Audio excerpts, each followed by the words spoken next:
ರೇಣುಕಾಸ್ವಾಮಿ ಕೊಲೆ ಪ್ರಕರಣ ಚಿತ್ರರಂಗಕ್ಕೆ ತಲೆನೋವಾಗಿದೆ. ಕೊಲೆ ಆರೋಪಿಯಾಗಿ ದರ್ಶನ್ ಪೊಲೀಸರ ಅತಿಥಿಯಾಗಿದ್ರೆ ಇತ್ತ ದರ್ಶನ್ ಬ್ಯಾನ್ ಆಗಬೇಕೆಂಬ ಕೂಗು ಕೂಡ ಹೆಚ್ಚಾಗ್ತಾ ಇದೆ. ಫಿಲಂ ಚೇಂಬರ್ನಲ್ಲಿ ದರ್ಶನ್ ಬ್ಯಾನ್ ವಿಚಾರವಾಗಿ ಮಹತ್ವದ ಸಭೆ ಕೂಡ ನಡೆಯಿತು. ಸಭೆಯಲ್ಲಿ ಏನೆಲ್ಲ ಆಯಿತು ಆ ಕುರಿತ ಒಂದು ರಿಪೋರ್ಟ್ ಇಲ್ಲಿದೆ ನೋಡಿ.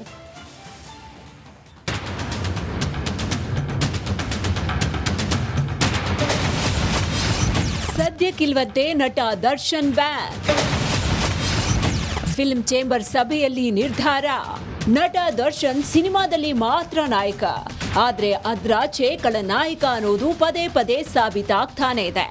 ಆದ್ರೂ ಕೂಡ ಸಿನಿಮಾ ರಂಗದಿಂದ ಬ್ಯಾನ್ ಮಾಡ್ತಿಲ್ಲ. ಬ್ಯಾನ್ ಮಾಡಿ ಅಂತ ಪ್ರತಿಭಟನೆ ನಡೆದಿದೆ. ಇಷ್ಟೆಲ್ಲ ಒತ್ತಾಯ ಕೇಳಿ ಬಂದ್ರೂ ಫಿಲ್ಮ್ ಚೇಂಬರ್ ಮಾತ್ರ ಬ್ಯಾನ್ ಸದ್ಯಕ್ಕಿಲ್ಲ ಅಂತಿದೆ. ಇವತ್ತು ಇದೇ ವಿಚಾರಕ್ಕೆ ಫಿಲ್ಮ್ ಚೇಂಬರ್ ಸುದೀರ್ಘ ಸಭೆಯನ್ನ ನಡೆಸಿತು. ಅಧ್ಯಕ್ಷ ಎನ್.ಎಂ. ಸುರೇಶ್ ಅಧ್ಯಕ್ಷತೆಯಲ್ಲಿ ಚಿತ್ರರಂಗದ ಹಿರಿಯರ ಜೊತೆ ಮಹತ್ವದ ಸಭೆ ನಡೆಸಿದ್ರು. ಸುಮಾರು 2 ಗಂಟೆಗಳ ಕಾಲ ಸಭೆ ನಡೆಸಿದ ಪದಾಧಿಕಾರಿಗಳು ದರ್ಶನ್ ಬ್ಯಾನ್ ವಿಚಾರ ಬಿಟ್ಟು ಬೇರೆಲ್ಲ ಚರ್ಚೆ ಮಾಡಿದ ಹಾಗಿದೆ. ಅದ್ರ ಮೇಲೆ ಡಿಪೆಂಡ್ ಮಾಡಿಕೊಂಡು ಅದನ್ನು ಕೆಲಸ ಮಾಡ್ತೀವಿ. ಬ್ಯಾನ್ ವಿಚಾರ ಬಂದಾಗ ಬ್ಯಾನ್ ಮಾಡೋದು ವಿಚಾರದಲ್ಲಿ ನಮ್ಮದು ಚರ್ಚೆ ಆದರೂ ಕೂಡ ಅದನ್ನು ಕಲಾವಿದ ಸಂಘ ಎಲ್ಲ ಅಂಗಸಂಸ್ಥೆ ಕೂತ್ಕೊಂಡು ಎನ್ಕ್ವೈರಿ ರಿಪೋರ್ಟ್ ಬಂದಮೇಲೆ ಅಂದರೆ 15 ದಿನ ಆಗಲ್ಲ, 20 ದಿನ ಆಗಲ್ಲ. ಈಗ ಆಲ್ರೆಡಿ ಗೊತ್ತಿಲ್ಲ, ಪೊಲೀಸ್ ಡಿಪಾರ್ಟ್ಮೆಂಟ್ ಕೂಡ ನಿರಂತರವಾಗಿ ನಾವು ಕಾಂಟ್ಯಾಕ್ಟ್ ಮಾಡಿದ್ದೀವಿ. ಅಂಥ ಟೈಮಲ್ಲಿ ಆ ಸಂದರ್ಭಗಳು ಏನು ಡಿಸಿಷನ್ ತಗೊಂಡು ನಾವೆಲ್ಲರಿಗೂ ಅಂಗಸಂಸ್ಥೆ ಕೂರಿಸಿ ಮಾತಾಡಿ ಚರ್ಚೆ ಮಾಡಿ ಅದನ್ನು ಮಾಡ್ತೀವಿ ಅಂತ. ಕೊಲೆಯಾಗಿರುವ ರೇಣುಕಾಸ್ವಾಮಿ ಮನೆಗೆ ನಾಳೆ ಹೋಗಿ ಸಾಂತ್ವನ ಹೇಳ್ತೀವಿ. ಮುಂದೆ ಕೋರ್ಟ್ ಆದೇಶ ನೋಡಿಕೊಂಡು ದರ್ಶನ್ ಬ್ಯಾನ್ ವಿಚಾರ ಚರ್ಚೆ ಮಾಡ್ತೀವಿ ಅಂತ ಫಿಲ್ಮ್ ಚೇಂಬರ್ ಅಧ್ಯಕ್ಷ ಎನ್.ಎಂ. ಸುರೇಶ್ ಸಭೆ ಬಳಿಕ ಹೇಳಿದ್ರು. ನಾಳೆ ಬೆಳಗ್ಗೆನೆ ನಮ್ಮದು ತಂಡ, ನಮ್ಮದು ವಾಣಿಜ್ಯ ಮಂಡಳಿಯಿಂದ ಎಲ್ಲ ಎಕ್ಸಿಕ್ಯೂಟಿವ್ ಕಮಿಟಿ ಮೆಂಬರು, ಮಾಜಿ ಅಧ್ಯಕ್ಷರು ನಾಳೆ ಬೆಳಗ್ಗೆನೆ ಅಲ್ಲಿಗೆ ಹೋಗುವಂಥ ಕೆಲಸ ಮಾಡ್ತಾ ಇದ್ದೀವಿ. ಆ ಕುಟುಂಬಕ್ಕೆ ಭೇಟಿ ಮಾಡ್ತೀವಿ.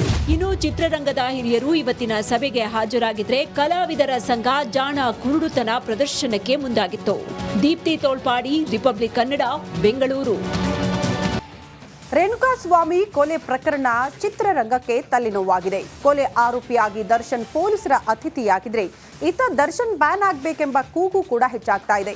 ಫಿಲಂ ಚೇಂಬರ್ನಲ್ಲಿ ದರ್ಶನ್ ಬ್ಯಾನ್ ವಿಚಾರವಾಗಿ ಮಹತ್ವದ ಸಭೆ ಕೂಡ ನಡೆಯಿತು. ಸಭೆಯಲ್ಲಿ ಏನೆಲ್ಲ ಆಯಿತು ಆ ಕುರಿತ ಒಂದು ರಿಪೋರ್ಟ್ ಇಲ್ಲಿದೆ ನೋಡಿ.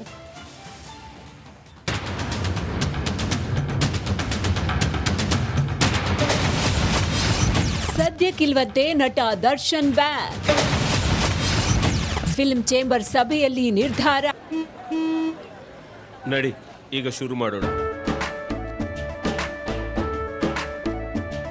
ಕೇಸರಿಯಿಂದ ಮನೋಲ್ಲಾಸ ಮನಸ್ಸು ಮತ್ತೇರಿ ಕುಣಿದಾಡಿದೆ ನೋಡು, ಮನಸ್ಸು ಮತ್ತೇರಿ ಕುಣಿದಾಡಿದೆ ನೋಡು. ಕ್ಷಣ ಕ್ಷಣವೂ ಆಚರಿಸಿ ಕೇಸರಿ ಹಬ್ಬ. ವಿಮಲ್ ಬಾಯಲ್ಲಿ ಹೇಳಿ ಕೇಸರಿ. ನಟ ದರ್ಶನ್ ಸಿನಿಮಾದಲ್ಲಿ ಮಾತ್ರ ನಾಯಕ, ಆದ್ರೆ ಅದ್ರಾಚೆ ಖಳನಾಯಕ ಅನ್ನೋದು ಪದೇ ಪದೇ ಸಾಬೀತಾಗ್ತಾನೆ ಇದೆ. ಆದ್ರೂ ಕೂಡ ಸಿನಿಮಾ ರಂಗದಿಂದ ಬ್ಯಾನ್ ಮಾಡ್ತಿಲ್ಲ. ಬ್ಯಾನ್ ಮಾಡಿ ಅಂತ ಪ್ರತಿಭಟನೆ ನಡೆದಿದೆ. ಇಷ್ಟೆಲ್ಲ ಒತ್ತಾಯ ಕೇಳಿ ಬಂದ್ರೂ ಫಿಲ್ಮ್ ಚೇಂಬರ್ ಮಾತ್ರ ಬ್ಯಾನ್ ಸದ್ಯಕ್ಕಿಲ್ಲ ಅಂತಿದೆ. ಇವತ್ತು ಇದೇ ವಿಚಾರಕ್ಕೆ ಫಿಲ್ಮ್ ಚೇಂಬರ್ ಸುದೀರ್ಘ ಸಭೆಯನ್ನ ನಡೆಸಿತು. ಅಧ್ಯಕ್ಷ ಎನ್.ಎಂ. ಸುರೇಶ್ ಅಧ್ಯಕ್ಷತೆಯಲ್ಲಿ ಚಿತ್ರರಂಗದ ಹಿರಿಯರ ಜೊತೆ ಮಹತ್ವದ ಸಭೆ ನಡೆಸಿದ್ರು. ಸುಮಾರು 2 ಗಂಟೆಗಳ ಕಾಲ ಸಭೆ ನಡೆಸಿದ ಪದಾಧಿಕಾರಿಗಳು ದರ್ಶನ್ ಬ್ಯಾನ್ ವಿಚಾರ ಬಿಟ್ಟು ಬೇರೆಲ್ಲ ಚರ್ಚೆ ಮಾಡಿದ ಹಾಗಿದೆ. ಅದ್ರ ಮೇಲೆ ಡಿಪೆಂಡ್ ಮಾಡಿಕೊಂಡು ಅದನ್ನು ಕೆಲಸ ಮಾಡ್ತೀವಿ. ಬ್ಯಾನ್ ವಿಚಾರ ಬಂದಾಗ ಬ್ಯಾನ್ ಮಾಡೋದು ವಿಚಾರದಲ್ಲಿ ನಮ್ಮದು ಚರ್ಚೆ ಆದರೂ ಕೂಡ ಅದನ್ನು ಕಲಾವಿದ ಸಂಘ ಎಲ್ಲ ಅಂಗಸಂಸ್ಥೆ ಕೂತ್ಕೊಂಡು ಎನ್ಕ್ವೈರಿ ರಿಪೋರ್ಟ್ ಬಂದಮೇಲೆ ಅಂದರೆ 15 ದಿನ ಆಗಲ್ಲ, 20 ದಿನ ಆಗಲ್ಲ. ಈಗ ಆಲ್ರೆಡಿ ಗೊತ್ತಿಲ್ಲ, ಪೊಲೀಸ್ ಡಿಪಾರ್ಟ್ಮೆಂಟ್ ಕೂಡ ನಿರಂತರವಾಗಿ ನಾವು ಕಾಂಟ್ಯಾಕ್ಟ್ ಮಾಡಿದ್ದೀವಿ. ಅಂಥ ಟೈಮಲ್ಲಿ ಆ ಸಂದರ್ಭಗಳು ಏನು ಡಿಸಿಷನ್ ತಗೊಂಡು ನಾವೆಲ್ಲರಿಗೂ ಅಂಗಸಂಸ್ಥೆ ಕೂರಿಸಿ ಮಾತಾಡಿ ಚರ್ಚೆ ಮಾಡಿ ಅದನ್ನು ಮಾಡ್ತೀವಿ ಅಂತ. ಕೊಲೆಯಾಗಿರುವ ರೇಣುಕಾಸ್ವಾಮಿ ಮನೆಗೆ ನಾಳೆ ಹೋಗಿ ಸಾಂತ್ವನ ಹೇಳ್ತೀವಿ. ಮುಂದೆ ಕೋರ್ಟ್ ಆದೇಶ ನೋಡಿಕೊಂಡು ದರ್ಶನ್ ಬ್ಯಾನ್ ವಿಚಾರ ಚರ್ಚೆ ಮಾಡ್ತೀವಿ ಅಂತ ಫಿಲ್ಮ್ ಚೇಂಬರ್ ಅಧ್ಯಕ್ಷ ಎನ್.ಎಂ. ಸುರೇಶ್ ಸಭೆ ಬಳಿಕ ಹೇಳಿದ್ರು. ನಾಳೆ ಬೆಳಗ್ಗೆನೆ ನಮ್ಮದು ತಂಡ, ನಮ್ಮದು ವಾಣಿಜ್ಯ ಮಂಡಳಿಯಿಂದ ಎಲ್ಲ ಎಕ್ಸಿಕ್ಯೂಟಿವ್ ಕಮಿಟಿ ಮೆಂಬರು, ಮಾಜಿ ಅಧ್ಯಕ್ಷರು ನಾಳೆ ಬೆಳಗ್ಗೆನೆ ಅಲ್ಲಿಗೆ ಹೋಗುವಂಥ ಕೆಲಸ ಮಾಡ್ತಾ ಇದ್ದೀವಿ. ಆ ಕುಟುಂಬಕ್ಕೆ ಭೇಟಿ ಮಾಡ್ತೀವಿ. ಇನ್ನು ಚಿತ್ರರಂಗದ ಹಿರಿಯರು ಇವತ್ತಿನ ಸಭೆಗೆ ಹಾಜರಾಗಿದ್ರೆ ಕಲಾವಿದರ ಸಂಘ ಜಾಣ ಕುರುಡುತನ ಪ್ರದರ್ಶನಕ್ಕೆ ಮುಂದಾಗಿತ್ತು. ದೀಪ್ತಿ ತೋಳ್ಪಾಡಿ, ರಿಪಬ್ಲಿಕ್ ಕನ್ನಡ, ಬೆಂಗಳೂರು.